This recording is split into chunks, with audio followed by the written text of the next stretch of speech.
남미의 아르헨티나와 칠레가 양국의 우호를 증진하기 위해서 예수님의 동상을 세우기로 했습니다. 그런데 아르헨티나와 칠레가 예수님의 동상을 세운 이후에 오히려 관계가 어려워졌습니다. 이유는 예수님의 동상을 세웠는데 예수님의 얼굴이 아르헨티나를 향하고 있는 거예요. 그러니까 칠레 사람들은 예수님의 뒷모습만 바라봐야 되는 거예요. 그러니까 칠레 국민들이 마음이 불편했어요. 왜 예수님의 동상을 우리는 뒷면만 봐야 되냐? 우리도 예수님의 얼굴 보고 싶다. 그때 칠레의 한 기자가 이런 기사를 냈어요. 예수님의 얼굴이 아르헨티나를 향하고 있는 것은 예수님의 사랑이, 예수님의 긍휼이, 예수님의 은혜가 아르헨티나에 더 필요하기 때문이다. 그 기사를 내고 난 이후에 칠레 사람들이 아하, 예수님의 긍휼이 아르헨티나에 더 필요하구나. 그리고 마음의 위로가 됐어요. 그리고 불편하던 마음이 해결이 됐습니다.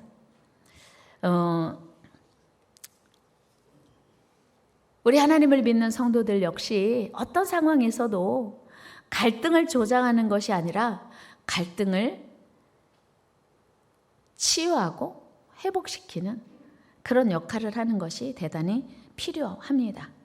화평은 하나님이 원하시는 성령의 열매이기 때문입니다.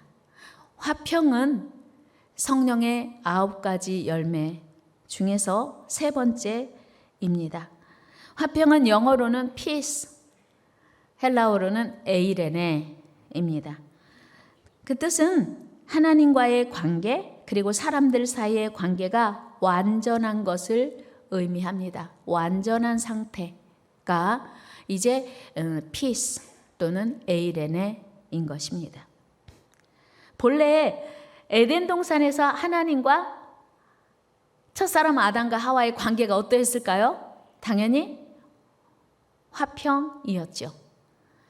아담과 하와는 하나님의 음성을 들었고 그들은 하나님의 음성에 순종했습니다.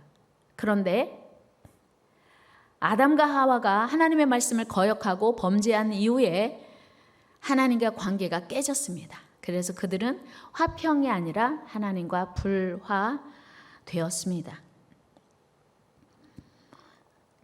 우리 하나님은 죄가 없으신 거룩하신 분이십니다. 당연히 거룩하신 하나님 앞에 죄는 우리 인간과 화목할 수 없는 장벽이 되었습니다. 장애물이 되었습니다. 그래서 하나님은 우리 인간과의 화평을 이루기 위해서 그 아들 예수 그리스도를 우리에게 보낼 수밖에 없었습니다. 우리 이사야 59장 2절 말씀 같이 읽어요. 시작. 오직 너희 죄악이 너희와 너희 하나님 사이를 갈라놓았고 너희 죄가 그의 얼굴을 가리어서 너희에게서 듣지 않으시게 함이니라. 아멘. 죄가 하나님과 우리 사이를 가른 거예요. 그래서 이 죄를 하나님과 우리 사이를 나누게 한 죄를 사람의 힘으로 없앨 수 없어서 예수님이 십자가에서 피 흘려 죽으신 거예요. 그래서 예수님은 하나님과 우리 사이를 화평의 도구로, 화평의 제물로 이 땅에 오셨습니다. 우리 에베소서 2장 14절 말씀 같이 읽어요. 시작. 그는 우리의 화평이신지라 둘로 하나를 만드사 원수된 것 곧 중간에 막힌 담을 자기 육체로 허시고, 하나님과의 막힌 담을 허신 거예요. 장벽을 허신 거예요. 여러분, 예수 그리스도 그 십자가의 보혈이 아니면 하나님과 우리 사이의 장벽을 그 무엇으로도 헐 수 없음을 우리는 기억해야 합니다. 여러분, 그래서 우리는 예수 그리스도를 향하여 오늘도 이 자리에 나아온 줄로 믿습니다. 예수님의 십자가의 보혈이 하나님과 우리 사이에 가로막혀 있는 그 담을 허물 수 있기 때문입니다. 예수님의 십자가의 은혜를 통해서만 하나님과 화목하게 되는 길이 열린 것입니다. 그래서 우리 온 인류는 예수 그리스도를 믿고 하나님과 화목하게 되는 은혜를 입어야 합니다. 여러분, 예수 그리스도를 통하지 않고는 그 누구도 죄로 인하여 하나님과 가로막힌 담을 헐 수 없기 때문입니다. 하나님의 피조물인 우리 모두는 창조주 하나님과 화평을 이룰 때만 하나님 안에서 참 기쁨과 만족 또 행복을 누릴 수 있습니다. 우리 로마서 5장 11절 말씀 읽습니다. 시작. 그뿐 아니라 이제 우리로 화목하게 하신 우리 주 예수 그리스도로 말미암아 하나님 안에서 또한 즐거워하느니라. 아멘. 예수 그리스도로 말미암아 우리에게 기쁨 그리고 행복, 평안이 이루어진다는 사실이에요. 여러분, 우리 모두는 예수 그리스도를 적극적으로 믿어야 돼요. 그래야 하나님과 화평을 이룰 수 있기 때문입니다. 또한 예수 그리스도를 통해서 삶의 참 만족과 기쁨을 누릴 수 있습니다. 톨스토이는 그의 참회록에서 그가 예수님을 믿기 이전에 느꼈던 고독감, 공허감이 얼마나 큰지 이렇게 기록하고 있습니다. 내 생애에 모든 것이 허물어지고 나의 신념의 기반 자체가 흔들리고 나의 인생을 지탱시켜줄 아무런 힘도 신도 존재하지 않았다. 그래서 밤마다 목을 메어 죽고 싶은 충동에 끌렸다. 또 내 인생과 불행을 순간적으로 끝내려는 유혹을 느끼는 일이 없도록 사냥 가는 일도 중지했다. 여러분, 톨스토이가 사냥을 가면 총을 가지고 가기 때문에 순간적으로 하나님 없이 사는 그의 인생에 내 인생을 끝내버리고 싶어서 총으로 자해할까 봐 사냥도 중지했다는 고백이에요. 그렇습니다. 누구나 사람은 본성은 연약합니다. 그래서 창조주 하나님을 떠나서는 하나님의 그 은혜를 힘입지 않고는 마음의 참 평화를 누릴 수 없습니다. 그 위대한 톨스토이도 하나님을 믿기 이전에 마음의 참 평화를 잃어버리고 그토록 고독과 공허감으로 고통스러워했다는 것입니다. 이런 모습은 초대왕 사울을 보면 충분히 짐작할 수 있습니다. 그가 초기에는 하나님과 그야말로 화평했습니다. 그러나 그가 하나님께 불순종하고 죄가 그에게 임하자 그에게서 하나님의 영이 떠나고 악령이 임했습니다. 사무엘상 16장 14절 말씀 읽습니다. 시작. 여호와의 영이 사울에게서 떠나고 여호와께서 부리시는 악령이 그를 번뇌하게 한지라. 여러분 보세요. 하나님의 영이 떠나면 공허한 것이 아니라 그 자리에 악령이 와요. 그래서 우리는 성령 충만해야 돼요. 하나님의 영이 충만하지 않으면 반드시 그 자리에 악한 영이 임한다는 사실이에요. 이때부터 사울왕은 평안을 잃어버리고 번뇌하기 시작합니다. 15절 말씀 읽어요. 시작. 사울의 신하들이 그에게 이르되 보소서 하나님께서 부리시는 악령이 왕을 번뇌하게 하온즉.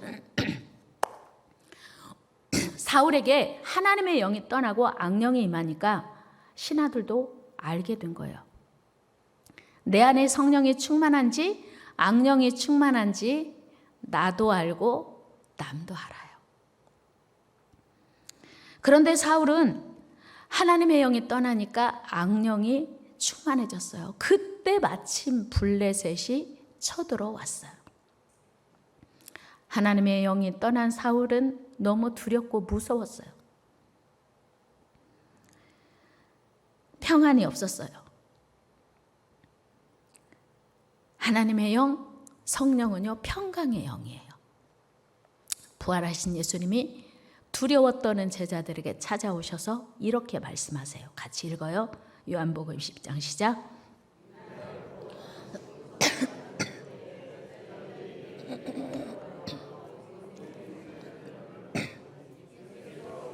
가운데 서서 이르시되 너희에게 평강이 있을지어다. 아멘.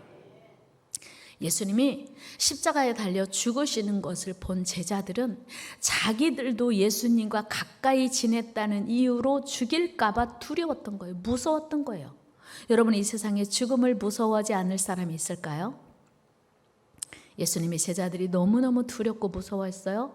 그런데 예수님이 부활하셔서 처음으로 제자들을 만나자마자 하신 말씀이 너희에게 평강이 있을지어다 두려워하지 말라. 예수님의 이 선포가 오늘 저와 여러분들에게 임하기를 축복합니다. 여러분, 이 세상 그 무엇으로도 얻을 수 없는 평안을 우리 주님이 그의 사랑하는 제자들에게, 특별히 두려워 떠는 제자들에게 주셨습니다. 평안은 하나님과 화평한 자들이 누리는 하나님의 은혜입니다. 블레셋의 공격을 받은 사울이 두려워 떨고 있었어요. 그런데 어린 소년 다윗은 그 블레셋 장수가 40일을 밤낮으로 나와서 하나님의 이름을 모독하고 이스라엘 군대를 모욕하는 것을 보고 의분이 올랐어요. 두렵지 않았어요. 무섭지 않았어요. 어떻게 하나님의 이름을 모독하는 저 군대를 가만둘 수 있느냐. 저 할례받지 않은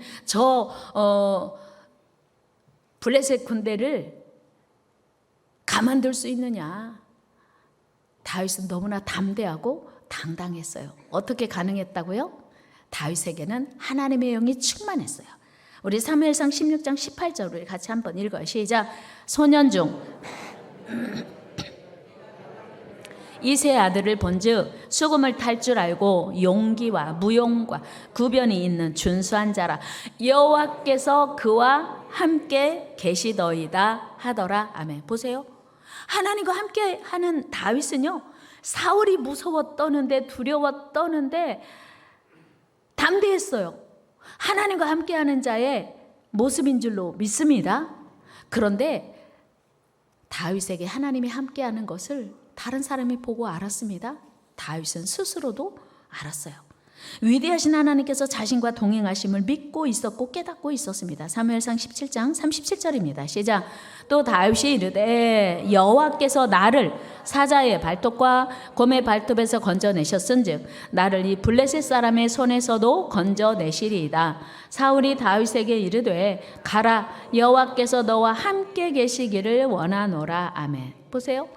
여호와께서 너와 함께 계시기를 원하노라. 보세요. 중요한 건요, 골리앗 장군을 이기는데 무기가 아니고 칼이 아니고 여호와께서 함께 계시면 이기는 걸 알았던 거예요. 사울도. 그런데 자기는 여호와께서 함께 계시지 않으니까 이길 힘이 없었고 자신감이 없었고 담대함이 없었어요. 다윗은 어린 소년이었지만 여호와께서 함께 하시니 당당하게 담대하게 골리앗과 맞서 싸울 수 있었다는 것이에요.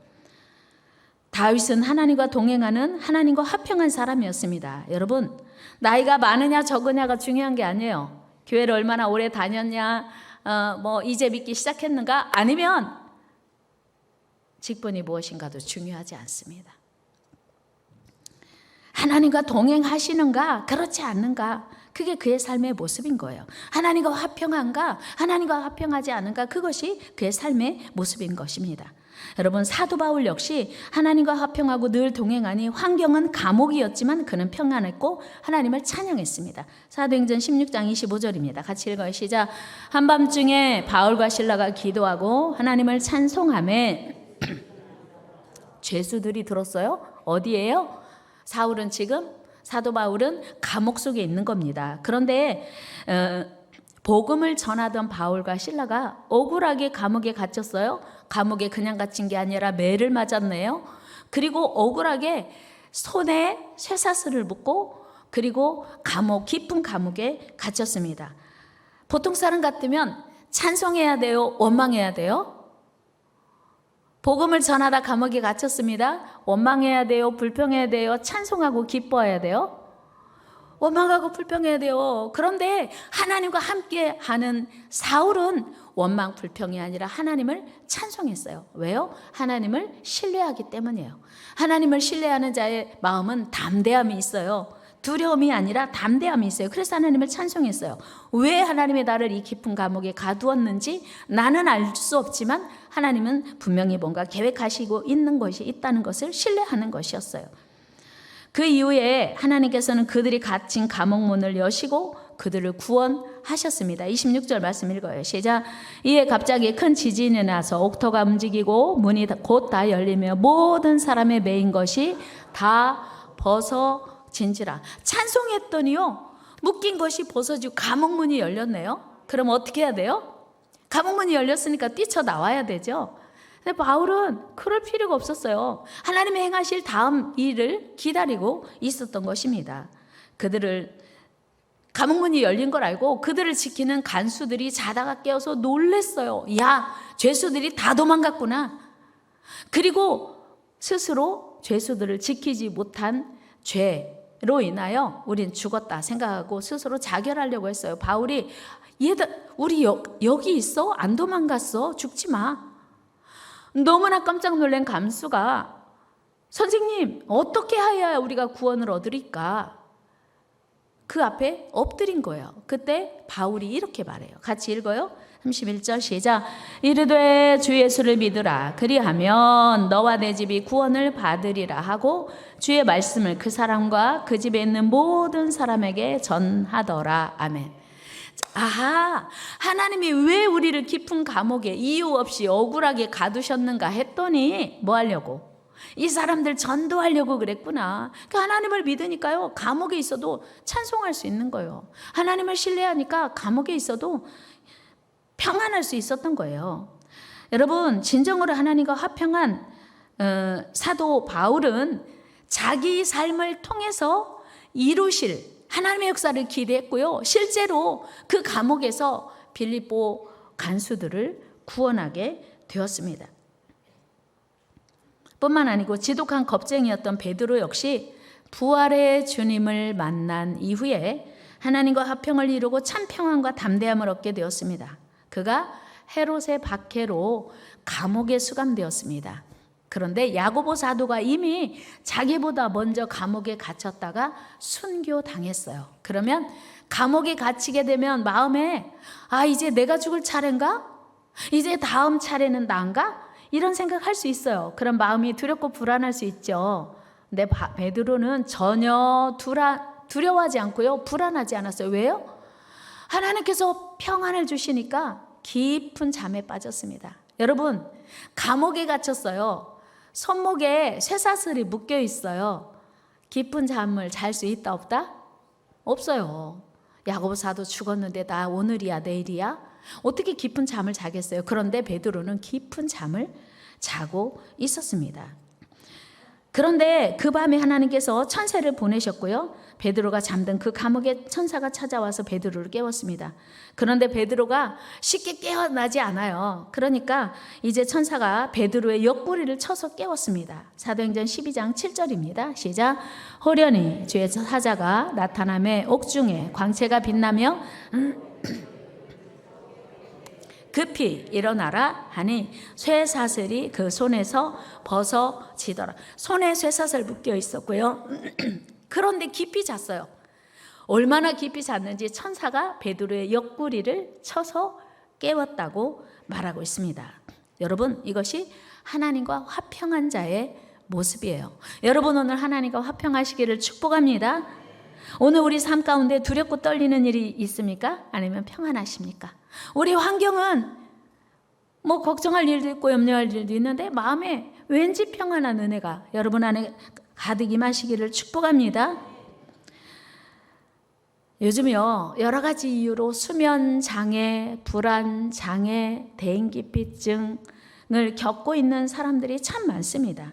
그러나 베드로는 죽음의 위협으로 두렵고 무서운 깊은 감옥에서 그것도 쇠사슬에 묶인 채로 깊은 잠을 잘 수 있었습니다. 그가 얼마나 평안했는지 짐작이 가십니까? 오늘 우리가 하나님과 화평해야 할 이유예요. 미국에서 남북전쟁이 끝나고 2년이 지난 후 캐롤라이나 북부에 있는 산 깊은 곳에 오두막집을 짓고 거기서 경작하며 살고 있는 모습이 발견이 됐어요. 2명의 남자가 그곳에서 살고 있었는데요. 거의 3년 동안이나 두문불출하고 깊은 산속에서 살고 있었습니다. 그들은 연방 군대에서 탈영하여 이곳으로 도망쳐 와서 집을 짓고 자신들의 생계에 필요한 땅을 경작하며 살아가는 사람들이었는데요. 그들은 이미 2년 전에 전쟁이 끝났는데 알지 못하고 숨어 산 거예요. 무서워서 두려워서 죽을까 봐. 여러분, 오늘 우리는 어떻습니까? 이 미련한 군인 탈영병들처럼 예수 그리스도를 통해서 하나님과 화평할 수 있는 관계가 열려 있음에도 불구하고 여전히 두렵고 무서운 삶을 살고 있지는 않습니까? 여러분, 진정한 평화는 하나님과의 평화를 이룰 때 가능합니다. 여러분, 우리 모두 주님의 평강의 주님과 화평하시기를 축복합니다. 평강의 주님과 화목할 때 우리 하나님은 우리에게 복을 약속해 주셨어요. 우리 욥기서 22장 21절 말씀 읽어요. 시작. 너는 하나님과 화목하고 평안하라. 그리하면 복이 내게 임하리라. 그런데 여러분은 오늘 하나님과 화목하기를 힘쓰세요? 힘 있는 사람과 화목하기를 힘쓰세요? 여러분은 오늘 하나님과 화목하기를 힘쓰세요? 돈, 부자와 화목하기를 힘쓰세요? 여러분은 오늘 하나님과 화목하기를 힘쓰십니까? 의사와 화목하기를 힘쓰십니까? 놀랍게도 많은 사람들이 오늘날 살아가는 동안에 하나님과 화목하면 다른 모든 것이 다 화목하게 되는 것을 잊어버리고 이 두 명의 탈영병들처럼 오직 하나님께서 이루어 놓으신 그 평화의 길을 모색하지 않고 내 힘으로 힘 있는 자와 화목하려고, 아니면 명예 있는 자와 부자와 화목하려고, 나를 성공시켜 줄 사람과 화목하려고 애쓰고 있다고 하는 사실이에요. 그러니까 우리 마음이 불안한 거죠. 불안한 거예요. 여러분, 하나님이 우리에게 진정한 평안을 주시는 줄로 믿습니다. 하나님이 우리 삶을 책임져 주시는 줄로 믿습니다. 하나님이 우리 삶을 승리케 하시는 줄로 믿습니다. 그래서 우리는 하나님과 화목하려고 힘써야 돼요. 그런데 이 화평은 성령의 열매예요. 그러니까 성령이 충만해야 하나님과 화목할 수 있다고 하는 거예요. 요즘같이 불안하고 두려운 세상에 참 평화이신 하나님과 화평함으로 진정한 평안을 누리시기를 바랍니다. 예수 그리스도를 통해서 진정한 평화의 길로 나아갈 수 있습니다. 여러분, 우리는요 매일 죄를 짓고 살아요. 제가 차를 닦으면서 늘 느끼는 것이, 왜 그렇게 차가 빨리 더러워지나. 그런데 우리 영혼도 차보다 더 빨리 더러워져요. 끊임없이 사탄 마귀가 우리에게 죄를 뒤집어 씌워서 하나님과 거리가 멀어지게 하고 하나님과 담이 생기게 만들어요. 그래서 우리는 날마다 성령 하나님을 의지해서 하나님께 나아가야 돼요. 예수님의 십자가를 의지해서 하나님께 나아가야 돼요. 그래야 우리에게 참 평안이 임하는 줄로 믿습니다. 그래서 우리는 날마다 하나님의 성령을 구해야 하고요, 날마다 하나님의 은혜를 구해야 합니다. 여러분, 우리 모두 평강의 왕이신 하나님께 기쁨으로 나아가 하나님과 화목해야 될 줄로 믿습니다. 하나님과 화평한 관계는요, 우리 힘으로는 불가능해요. 내가 아무리 하나님과 화평하고 싶어도 성령이 임해야 돼요. 하나님의 은혜를 주셔야 됩니다. 그래서 성령의 열매고요, 성령의 능력을 우리가 사모해야 돼요. 성령을 충만하게 사모할 때 성령의 능력으로 우리는 하나님과 화평하게 되는 줄 믿습니다. 오늘 갈라디아서 말하는 성령의 열매, 즉 화평은 우리가 하나님과 관계를 화평하게 할 뿐만 아니라 이웃과의 관계도 화평하기를 원하세요. 그래서 하나님과의 화평, 이웃과의 관계, 주님의 십자가가 우리 삶에 온전히 이루어지는 것이죠. 오늘 우리가 만나는 많은 이웃들과도 화평을 이루어야 한다는 것입니다. 골로새서 3장 15절 말씀 읽겠습니다. 시작. 그리스도의 평강이 너희 마음을 주장하게 하라. 너희는 평강을 위하여 한 몸으로 부르심을 받았나니 너희는 또한 감사하는 자가 되라. 아멘. 우리가 예수 그리스도를 믿고 구원을 받았다면 이제 성령의 능력을 힘입어 다른 사람과도 화평해야 돼요. 이는 피스메이커가 되어야 한다고 하는 거예요. 다른 사람들이 불화한 관계에 있을 때 서로 조정해서 화평의 관계를 이루어야 한다고 하는 거예요. 평화를 조장하는 자라고 하는 뜻이에요. 세상 사람들을 살펴보면요, 세 부류의 삶의 모습이 있는데요. 어떤 사람은 남이야 살든 말든 나만 잘 살면 되는 사람. 어떤 사람은 잘 살고 있는 사람을 괴롭히고 문제를 만드는 사람이에요. 또 어떤 사람은 자기에게 별로 이익이 없음에도 불구하고 다른 사람의 문제를 적극적으로 해결해 주고 힘쓰는 사람. 여러분은 이 셋 중에 누가 화평을 추구하는 사람입니까? 당연히 세 번째 사람이에요. 나에게 유익이 없어도 다른 사람에게 평화를 유지하도록 돕는 사람. 물론 자기 일만 열심히 해도 괜찮아요. 그러나 우리는 하나님께 은혜를 입었으니 많은 사람에게 하나님과 관계를 화평하게 하고 서로 화평하도록 우리는 피스메이커가 되어야 한다고 하는 것입니다. 하나님과 멀어진 많은 사람들을 하나님께로 돌아오도록 중재해야 돼요. 이것이 하나님께서 기뻐하시는 피스메이커의 삶의 모습입니다. 죄는 우리와 하나님과의 관계뿐만 아니라 사람들 사이의 관계까지도 깨트려 놓습니다. 당연히 사람들 사이에 시기와 질투와 불화와 분쟁이 가득하게 되는 것입니다. 주님은 오늘도 우리에게 평화의 사도가 되라고 말씀하세요. 마태복음 5장 9절에서 이렇게 말씀하세요. 같이 읽어요. 화평하게 하는 자는 복이 있나니 그들이 하나님의 아들이라 일컬음을 받을 것이며. 그러니까 우리가 화평케 하는 사명을 감당할 때 비로소 하나님의 아들이 된다고 하는 것입니다. 여러분, 기러기가 하늘을 날 때 V자 모양을 하고 날아가는 거 많이 보셨죠? 그러니까 맨 앞에 선두를 날아가는 기러기가 있고 그 선두를 날아가는 기러기를 중심으로 V자를 만들면서 날아가요. 왜 그럴까요? 이 새들이 날아가면서 공기와 파도가 생성이 된대요.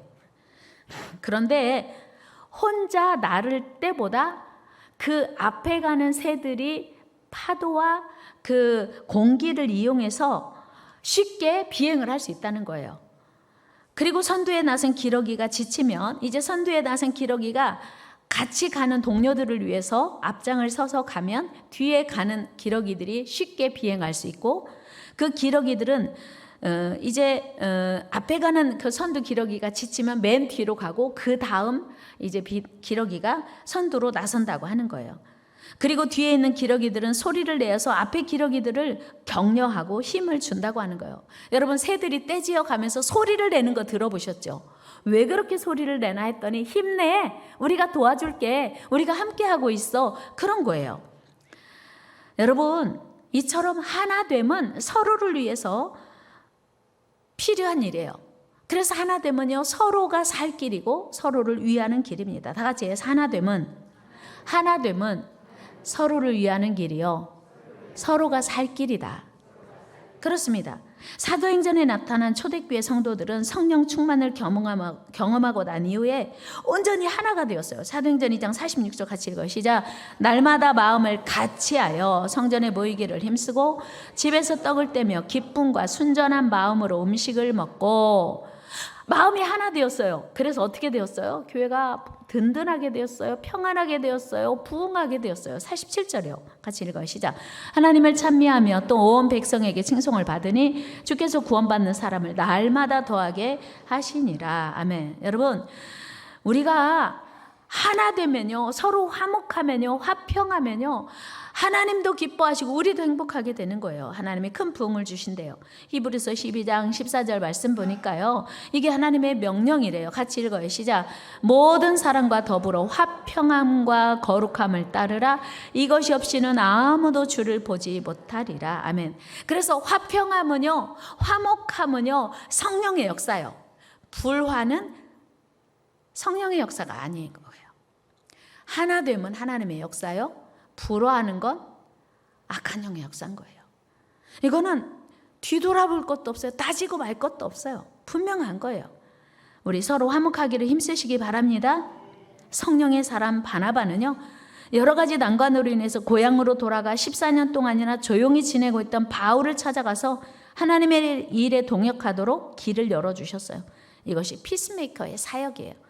우리 사도행전 11장 말씀 읽어요. 시작.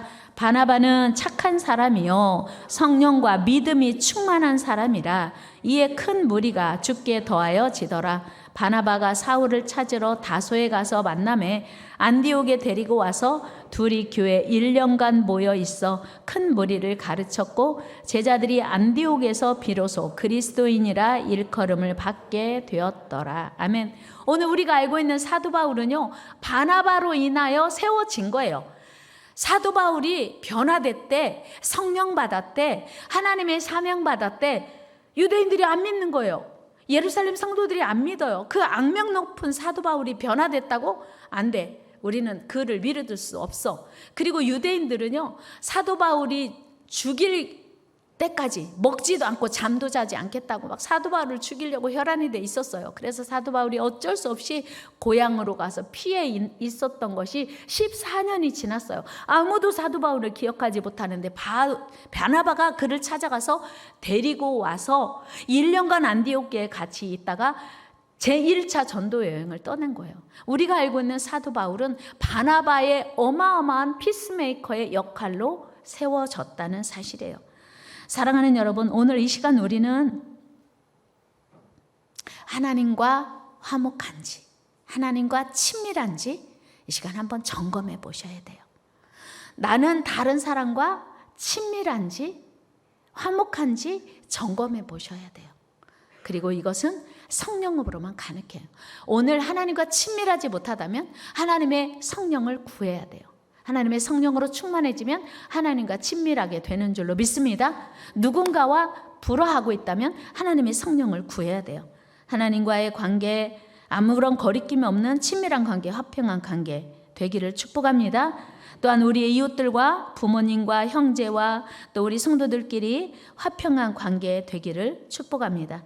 그러나 죄인된 우리는요, 우리 힘만으로는 이게 어려워요. 불가능해요. 오늘도 성령의 능력을 힘입어서 하나님과의 화목한 관계 이루시고 우리 이웃과의 관계를 화목하게 이루어가는 저와 여러분 되기를 주의 이름으로 축원합니다.